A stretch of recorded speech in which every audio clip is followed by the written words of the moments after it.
Hello and welcome. You're watching Gravitas. I am Molly Gambhir. Here's what's lined up for you tonight.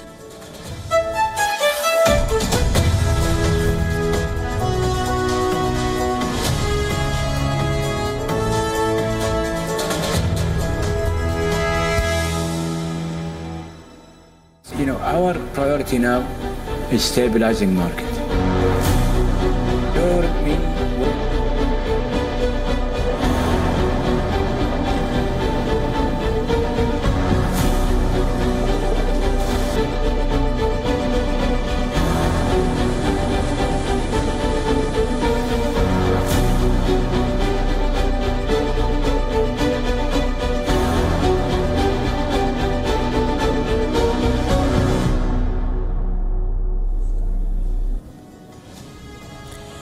The Russia-Ukraine war has had a ripple effect. Tonight, we are talking about another front, a new battleground, the oil markets. Riyadh wants U.S. buyers to pay more for oil, while the prices for Europe have been lowered. What has led to Saudi Arabia's move? Why now? How is U.S. President Joe Biden, who is already facing mounting pressure over rising prices, expected to respond? What are his options? On Gravitas tonight, we discuss this and more.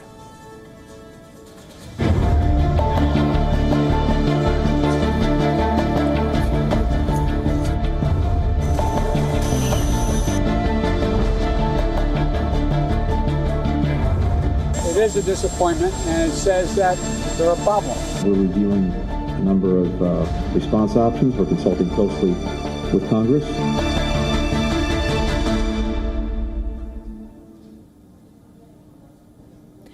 Modern-day wars are not just limited to armed conflicts. They can be fought in other domains as well. Our cover story tonight is about one such battle. This story is about oil. This week, OPEC Plus decided to slash oil production. OPEC Plus is an alliance of major oil producers. The objective behind the cuts is clear. OPEC Plus wants the prices to rise. And there is one superpower that is going to feel the pinch more than the rest: the United States. Saudi Arabia has rejigged oil prices for all regions. For Europe, the prices have been lowered. For Asia, they remain unchanged. What about the U.S. buyers? Well, they might need to brace for a hike. Saudi Arabia is jacking up the prices for the United States, that too for all grades of oil. Why such special treatment for U.S. buyers? The answer is very obvious. The fight between the United States and Saudi Arabia is out in the open. U.S. President Joe Biden did try to repair the relationship back in July. Remember this fist bump? It now seems to be backfiring on him. Both sides are engaged in a bitter war over oil now. On Gravitas tonight, we will tell you all about it. And we begin with the price hikes. Saudi Arabia's state oil giant Aramco has a new rate card.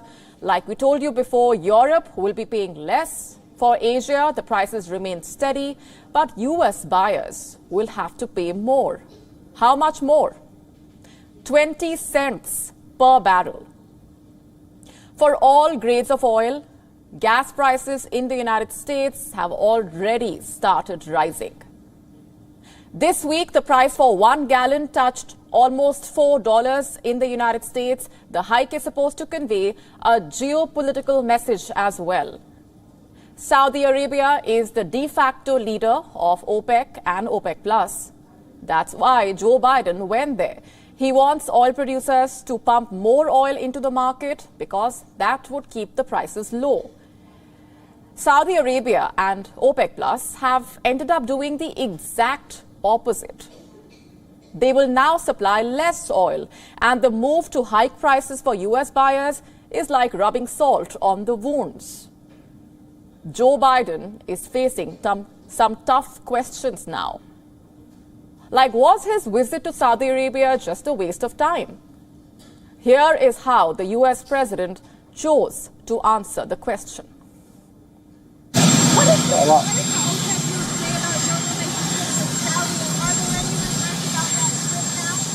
No, the trip was not essentially for oil.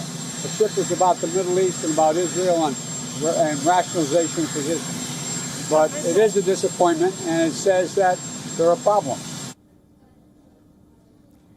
Indeed, there are problems for Joe Biden. He is under pressure to take on Saudi Arabia now.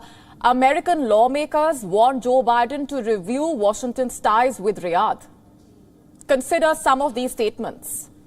Leading Democrat in the U.S. Senate, Dick Durbin, has spoken out. He says Saudi Arabia is conspiring with Putin to punish America with higher oil prices. Bernie Sanders has spoken out too. He called the cuts by OPEC a blatant attempt to increase prices. Sanders put forward 3 demands. Put an end to OPEC.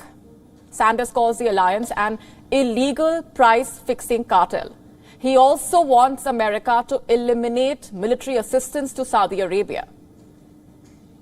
Already, 3 Democrats have introduced a bill in the U.S. Congress. What does it say? Call U.S. troops in Saudi Arabia back and remove American defense systems from the country. U.S. Secretary of State Antony Blinken says all options are on the table. As to the relationship going forward, we're reviewing a number of response options. We're consulting closely with Congress. What about Saudi Arabia? What will be Riyadh's response?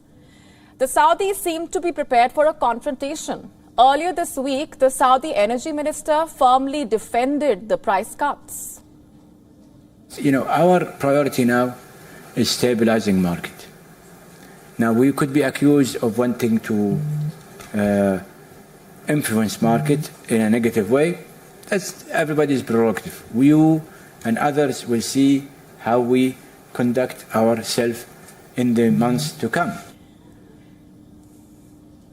Experts are unanimous in their verdict. The production cuts help Russia more than America. Here is how. The West might have slashed ties with Russia, but as an oil producer, it still remains a part of OPEC+. Production cuts will cause the prices to rise. That will fill up the coffers of Moscow and Riyadh. Biden suffers a major setback. The U.S. president is running out of options. So far, he had dealt with the production cuts by releasing more oil from America's strategic reserves. But now, even that stockpile is shrinking fast. Just to put this simply, there are no easy options before Joe Biden. The United States will hit back, that's for sure. But for now, round 1 in this oil war goes to Saudi Arabia. Our world is suddenly obsessed with a 20th century question. Will there be a nuclear war? Let's face it, it's a threat that most of us are aware of but rarely pay attention to. And there is a reason for that. Nobody in their right mind would actually use a nuclear weapon. At least that was the assumption. The war in Ukraine is changing those beliefs. Every day we are hearing about nuclear brinkmanship, about possible nuclear tests or nuclear missiles being moved. The question is, how serious is this threat? According to U.S. President Joe Biden, very. He was speaking at an event in New York City. The president painted an eerie picture of what could happen in the future. Let me quote. We have not faced the prospect of Armageddon since Kennedy and the Cuban Missile Crisis. For the first time since the Cuban Missile Crisis, we have a direct threat to the use of nuclear weapons. For anyone wondering, Armageddon is basically the end of the world, a nuclear winter. Why is Biden making such a dire prediction? Perhaps because of the situation in Ukraine. Russian forces have suffered major setbacks in the east. Key cities have been retaken by the Ukrainian army. So what did Putin do? First, he announced a partial mobilization. He decided to recruit more Russians into the army. And 2, he began nuclear saber-rattling. So the fear is Putin is under pressure to make gains, to beat back the Ukrainians, and for that, he could possibly use tactical nuclear weapons. Time for a quick explainer. Nuclear weapons can be broadly divided into 2 categories. 1, tactical weapons, and 2, strategic weapons. What exactly is the difference between the two? For starters, the distance. Strategic weapons are used to strike deep inside enemy territory, like a city or a military base.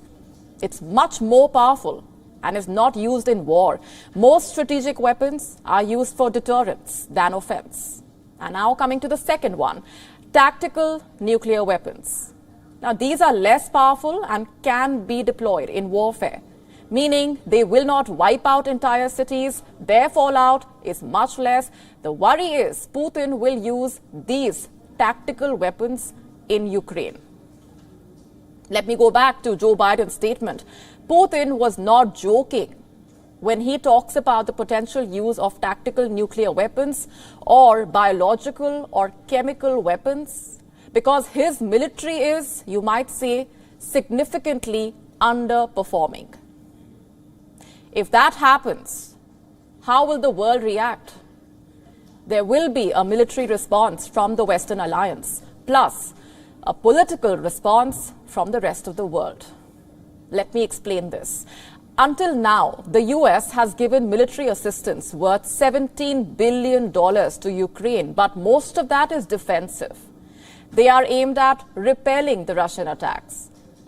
If Putin uses nuclear weapons, that could change. It would be an excuse for the West to open the floodgates to export lethal and offensive weapons. Experts believe Ukraine will then get long-range missiles, perhaps even fighter jets. Countries like Germany could start exporting lethal weapons. Simply put, it could mean a lot more firepower for Ukraine. And coming to the political response, no country can stand by when nuclear weapons are used. Why? Because it sets a precedent. And in geopolitics, precedents are everything. If Russia uses a tactical nuke and gets away with it, other countries will be encouraged to do the same, which means the neutral nations will have to take a call.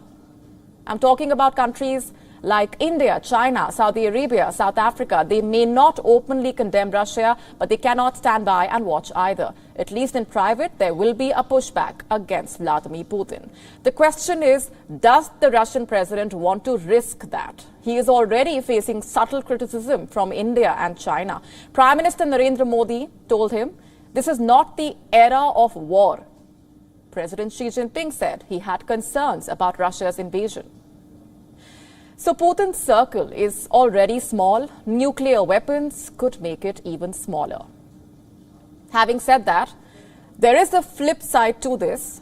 Nuclear weapons have a shock and awe factor. The destruction is enough to humble even the proudest of countries. Just think back to the U.S. nuclear strike on Japan. Immediately after the bombs dropped, Tokyo surrendered. Tells you about the psychological impact of nuclear weapons. Even if Putin uses a tactical weapon, it could destroy the morale of Ukraine's forces. The fallout could dissuade further fighting. Those are the strategic reasons why a nuke could or could not be used. Of course, there is also a common sense argument.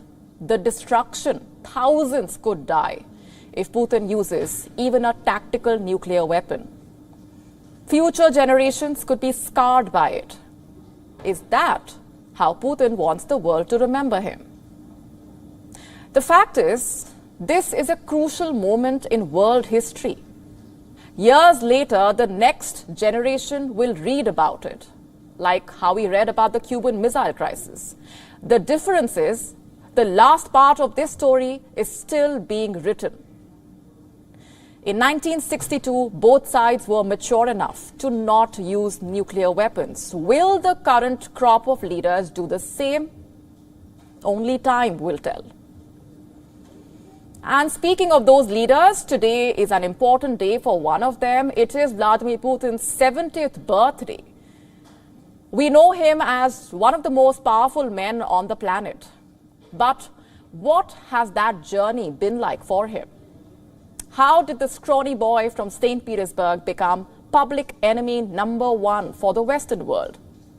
As Putin celebrates his 70th birthday, we take a look back at his career, legacy, and controversies.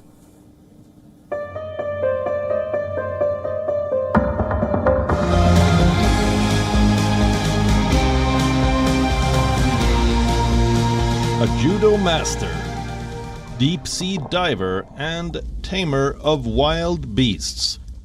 Vladimir Putin, or the Macho Man, has now turned 70 years old.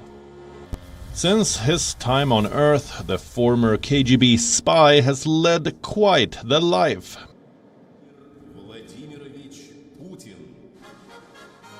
And from the day he became the president of the country, Putin has made sure his public image is centered around his tough guy persona. Something the Kremlin has worked hard to craft through press events and photo ops. Starting off with one of the most iconic moments of the former KGB spy's life. And it has to be of him riding a horse, shirtless. The Russian president has not missed a chance to flaunt his bare chest. He has seized every opportunity, even when the horse chose to trot its way through the wilderness. With no fear in his eyes, in the year 2009, Putin braved through the cold waters of a mountain lake as part of a 3-day fishing and hunting trip in the Siberian wilderness. The man swam without any hesitation through the icy waters. The list of incidents where Putin displayed the macho man persona is quite long. When he was 58, Putin joined a group of bikers at a festival where he rode with members of the Russian Night Wolves biker club through the city streets. Contrary to his rough and tough image, he has also publicly displayed his affection for animals. He once made a surprise visit to the Arctic to preserve the polar bear population there. With the help of scientists, he was able to put a tracking device on the sleeping polar bear. The tagging of animals doesn't just stop with polar bears. On a trip to the country's far east, Putin tagged a beluga whale named Dasa as part of research into the beluga's migration pattern. Is it a bird or is it a plane? No, it's Vladimir Putin. The Kremlin leader took his love for wildlife to new heights by flying with cranes to lead them on a migration route. The man in charge of leading Russia, ironically, also took charge to lead the flock of migratory birds to their destination. And there's more to him. A judo black belt holder, Putin is capable of throwing one athlete after another on the floor. According to state media, the then 66-year-old Putin injured a finger during a training session, but that did not prevent him from completing the drill. Vladimir Putin is a man of many skills. Together with Belarusian President Alexander Lukashenko and his son Nikolai, he took to the ice in Sochi for some hockey. And he did not stop just there. He went on to perform push-ups in full hockey gear. Stood up and without catching a breath, just skated away. Far from an action-filled Terminator-style life, there's another fascinating side. This is the Russian president showing off his skills as a pianist, while waiting for Chinese President Xi Jinping for bilateral talks. A spy, a modern-day Tsar, an adventurer, an animal lover. The larger-than-life Russian leader has played numerous roles in these 70 years. And it looks like he's not done yet. Bureau Report, WION, World is One.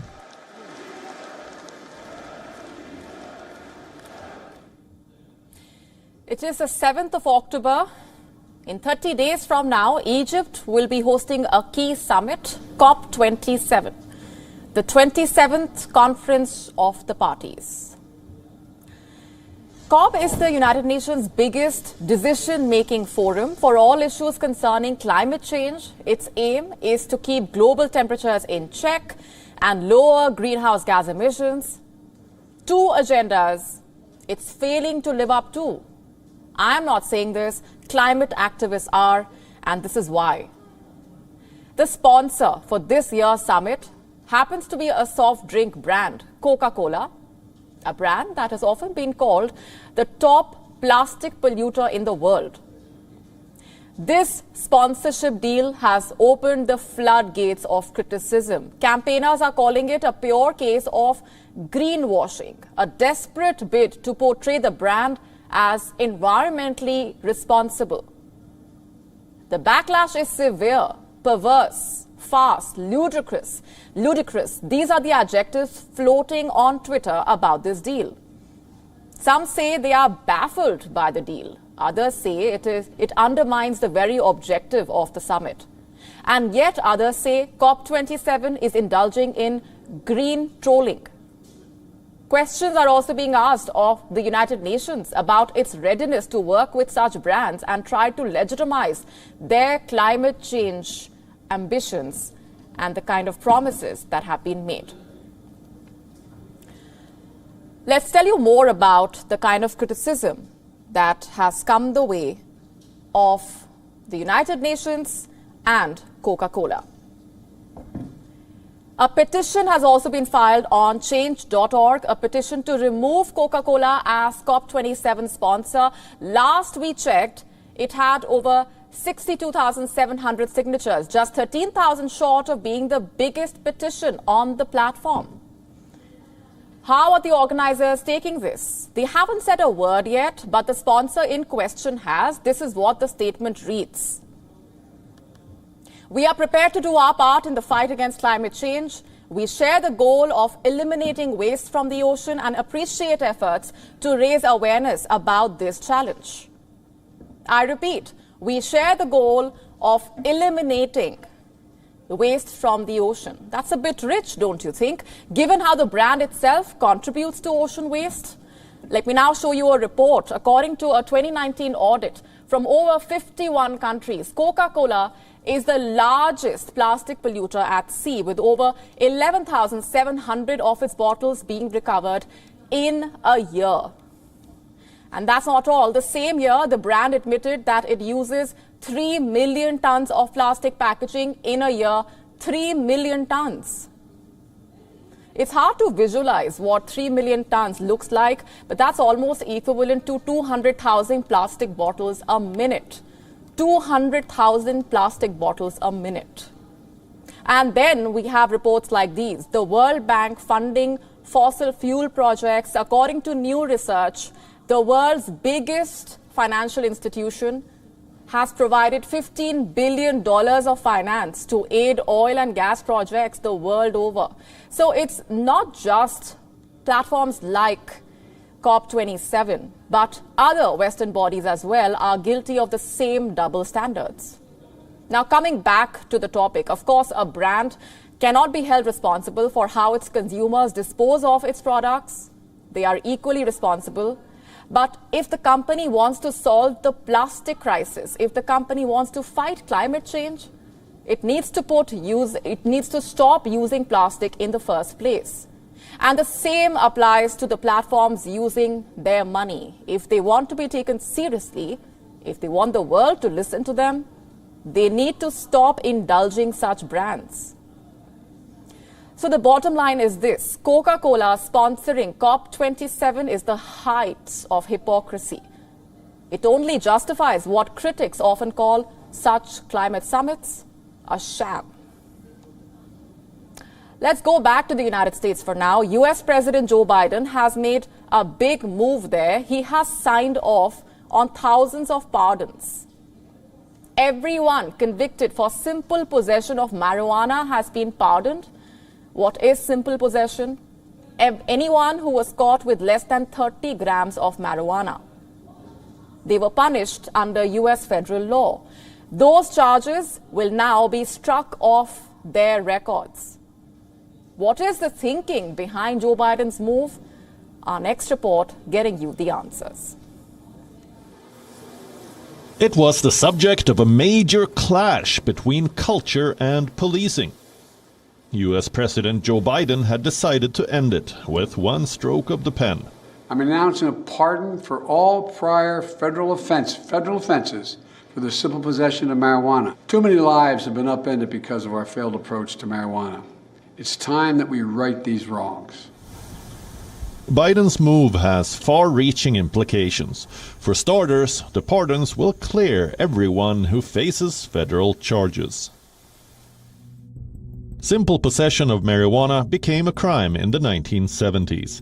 From 1992 to 2021, about 6,500 people were convicted. With the pardon, their convictions about simple possession will be cleared. The larger goal of Biden's move is to give the Democrats a boost in the upcoming midterm election. The U.S. president is targeting a major vote bank. There's the line right there in the corner. Last year, a Gallup poll found that 68% of Americans favored legalizing marijuana for recreational use. That means there is bipartisan support for legalization. The biggest constituency here, the young voters. America's National Institutes of Health have conducted their own studies. In August, they released a report. It revealed how the use of marijuana among young adults is at an all-time high. 43% of the cohort said they use marijuana, an increase of 10% from 2016. Americans were quick to welcome the news. Well, I think it makes sense just because it shouldn't be classified as those other hard drugs that are out there. I think it's just time for the people to step up and speak what we want, what we expect. Biden's move will affect another vote bank, the African Americans. I think that's awesome, actually, because I think even though marijuana is a drug, I also think that I don't think you should have to do jail time for it, especially if you're not doing jail time for alcohol. According to the American Civil Liberties Union, they are more than 3 times as likely to be arrested for marijuana possession. The U.S. president talked about this too. While white and black and brown people use marijuana at similar rates, black and brown people are arrested, prosecuted, and convicted at disproportionately higher rates. Biden also encouraged state governors to take similar steps and pardon citizens. Already, marijuana is fully legal in about 20 states. What Biden stopped short of is calling for a full decriminalization. A wish that only the U.S. Congress can grant by passing a law. Activists say with the pardon, Biden has fulfilled the campaign promise. It was one of those campaign promises that we had been told. And it's also a pretty simple fix. Pardoning and removing permanent federal records for simple marijuana possession. However, in any democracy, only a ballot can deliver a final verdict. It remains to be seen if the pardons will translate into votes for the Democrats. Bureau Report, World is One.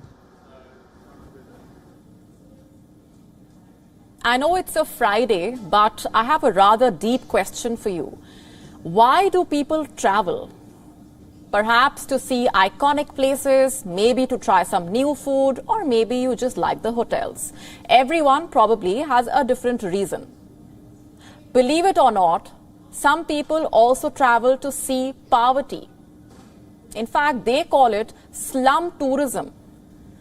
You take a round of the impoverished areas, maybe meet a few people, click a few pictures. And there you have it, you're a slum tourist. Sounds problematic, does it not? But slum tourism is a huge industry in some parts of the world. People actually pay to see poverty. Now, why am I talking about this tonight? Let me start off with a quote that we came across recently. It was about British actor Charlie Hunnam. You may remember him from King Arthur or Sons of Anarchy. Hanum's latest venture is called Shantaram. Parts of it were shot in India. And recently, Hanum talked about that experience. Listen to this. I'm quoting, "When I was in India, I got a bacterial gut infection, a viral gut infection, an acute respiratory infection. I had conjunctivitis in both eyes, an ear infection, and dengue fever from a mosquito bite." I know what you're thinking. That's a lot of diseases for one man. But who knows, perhaps Charlie Hanum's immunity is bad, or maybe he was just really unlucky. Whatever the reason, we are not focusing on just the diseases, we are focusing on the intent behind that statement. What exactly was Hanum trying to say?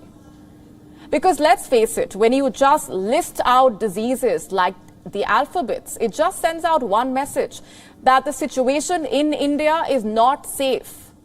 There are mosquitoes all around, the sanitation is not good, the food is not safe. That may not have been the intent, but it certainly comes across as that. Just think about it. Diseases depend on multiple factors. Your immunity standards, your immediate surroundings, your food habits, all of it. You cannot attribute it to just being in one country. And that brings me to the larger problem here. How there are ways in which the West tries to stereotype India. Look at how some Western movies try to paint a certain image of India. Do you remember this scene from the James Bond movie shot in India? Bond arrives at the market to see snake charmers and flamethrowers, as if that's what every Indian market looks like. Another example is this. It is from the Indiana Jones movie released in 1984. Look at how they represent Indian food. Monkey brains, reptiles, and eyeballs. When was the last time you saw that at any Indian dinner? Also, don't forget Slumdog Millionaire. The movie showcased Indian poverty like no other. So much so that it won an Oscar. Just how ironic is that? Of all the movies based on India, they liked the one showing poverty. Is that just a coincidence? The fact is, this tendency is pretty old. Western movies and movie stars like to demean and stereotype India. And then there is the problem of looking at poverty as some sort of exotic object to explore and even ridicule. There is also a term called poverty porn. What does that mean? Any media that exploits the poor to attract an audience. The likes of National Geographic have been doing this for decades. It's about time we change that. The West must come to terms with the new Asia. It's not some disease-ridden cauldron of poverty. It is the rising economic power of the 21st century. Let me now ask you a question. Do you feel guilty about taking time off from work? If your answer is yes, then you are not alone. According to a new study, feeling guilty for taking an off is more common than you think. At least 35 to 40% employees surveyed in India said they get anxious about skipping office due to the fear of missing out or FOMO. What explains this? Our next report explores. What is the one workplace benefit all of us crave? Generous, paid time off. Let's accept it. Nothing uplifts the spirits of employees better than a break from the grind. A new study says that's not really the case in India, because employees in India get a tad bit too anxious. They feel guilty even about a well-deserved break. Why is that? The study blames FOMO, the fear of missing out. It says 35 to 40% of employees do not take a leave because they fear missing out on their professional life. And this fear is not restricted to underperformers only. Even those who perform well at work face the same guilt. The guilt of losing out on the progress they've made. Psychologists blame a host of reasons for this. The foremost being the fact that for many employees, going to work every day amounts to physical survival. Taking paid leaves, on the other hand, amounts to stress and fear. In a recent survey, 39% of American workers said they feel guilty about taking a leave because of the pressure put upon them by their bosses. 43% don't take a leave because they feel worried about the existing workload. Does this make the habit normal? No, say experts. They say you could be harming your mental health by doing so, and inevitably ruining your performance at work. So what do they say is the solution? According to a survey in the United States, 25% of businesses said they don't have a formal paid time off policy. 21% of workers said their employer doesn't encourage taking time off. 17% said their company's paid time off policy was poor, and 18% said they wanted to leave their company due to such poor policies. So how does one tackle the guilt? Experts say by raising your self-esteem. As long as you're able to justify your performance, as long as you're contributing to your company's growth, the guilt shouldn't set in. Bureau Report, WION, World is One. America is obsessed with pumpkins. They are everywhere, from lattes to even dog treats. In fact, the pumpkin spice trend is a $500 million industry in the United States. But why is America so obsessed with pumpkins? Our next report telling you. Pumpkin spiced lattes, pumpkin scented trash bags, pumpkin flavored lip balms, and even pumpkin dog treats. The bright orange fruit seems to hold a special place, especially in the hearts, minds, and wallets of Americans. So how much do Americans spend every year on these products? According to data, a record $500 million. Starbucks alone sells 20 million pumpkin-spiced lattes annually. In fact, it is a company favorite. The drink earned the company its best sales week when it was reintroduced. So there's no practical reason to put pumpkin in your cup of coffee, to put it on your front stoop, to sweeten it and put it in your pie. But those modern day traditions actually date back to much older traditions of associating the pumpkin with the small family farm, the idyllic kind of small family farm in American life. So what exactly drives this infatuation with pumpkins? There is no practical reason to put pumpkin in your coffee, but Americans just do. The answer lies in history. The love for pumpkins traces all the way back to the nation's early days. During the colonial times, the vegetable became a sense of pride for many. It was a symbol of the simplicity of the farm life. Working the earth has been a sign of moral virtue, the kind of ideals that the pumpkin carries with it. But for young America, it is more about aesthetic. For many, it is an intrinsic part of fall, like the chill in the air and the orange hue of the leaves. One that has been furthered by pop culture. I just like the whole vibe and aesthetic of pumpkins. I think with fall, a pumpkin is part of fall. It's part of a tradition. It's included in movies. And pumpkins also created a nice culture, which I'm appreciating, with pumpkin spice, donuts, drinks, everything, soaps, bars, everything. And I appreciate it. It has been a long walk for pumpkins. It was once a humble fruit for America, ignored and left in the farms. Now it is finding a space on the top shelves. Love it, hate it, but you can't ignore it. Bureau Report, WION, World is One. Time now for a WION exclusive. Former world number 1 and Live Golf CEO Greg Norman has slammed the PGA Tour for being stuck in the past. In an exclusive conversation with WION Sports editor Digvijay Singh Deo, Norman also opened up on the circuit's future plans of following an IPL-type franchise model. Listen in. Anirban Lahiri called Live Golf, the T20 of golf.